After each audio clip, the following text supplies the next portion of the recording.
عادل اور زارا دونوں کے سر پر بم گرنے والا ہے۔ اب آگے کتنی دیر تک زارا اور عادل اپنی محبت کو چھپائی رکھیں گے؟ تو کیا ہونے والا ہے آنے والے ایپیسوڈ میں؟ سب سے پہلے تو آنے والے ایپیسوڈ میں آپ لوگ یہ دیکھو گے کہ جو شازیہ ہے وہ یہاں پر زارا کو اپنے ساتھ لیتی ہے اور وہ آتی ہے مظہر کے گھر۔ اب زارا یہاں پر اپنی ماں سے پوچھتی ہے کہ آپ اتنی جلدی راضی کیسے ہو گئی؟ تو شازیہ یہاں پر زارا سے کہے گی کہ میں تب تک یہاں رہوں گی جب تک میں فرحت کا اصل چہرہ تمہارے باپ کو نہ دکھا دوں۔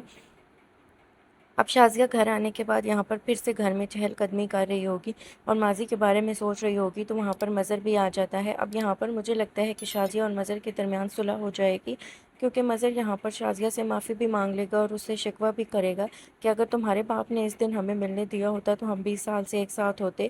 شازیہ بھی اپنے باپ کو یہاں پر ڈیفینڈ کرے گی کہ جب تمہارے مار دینے کے خوف سے میں بچی کو لے کر بھاگی تھی تو اسی باپ نے مجھے پناہ دی تھی، لیکن ان کے درمیان کچھ نہ کچھ تو پہلے سے بہتری آئے گی۔ اب اس سب کے بعد جو شازیہ ہے وہ زارا کے سر پر بم گرائے گی۔ اب مجھے لگتا ہے کہ وہ ٹائم آ چکا ہے کہ جب زارا کو اب عادل سے خود کو دور کرنا ہوگا، کیونکہ شازیہ یہاں پر زارا کو یہ کہتی ہے کہ چلو میں تمہاری بات مان لیتی ہوں، میں یہاں پر رہتی ہوں تمہارے باپ کے ساتھ تمہارے ساتھ، لیکن تمہیں اس کے بدلے میں میری ایک بات ماننی ہوگی۔ اب اس بات سے زارا بہت خوش ہوتی ہے اور کہتی ہے کہ آپ جو بھی کہیں گی میں مان لوں گی، اور شازیہ یہاں پر زارا سے کہتی ہے کہ میں تمہاری سرمت کے ساتھ بات پکی کر رہی ہوں۔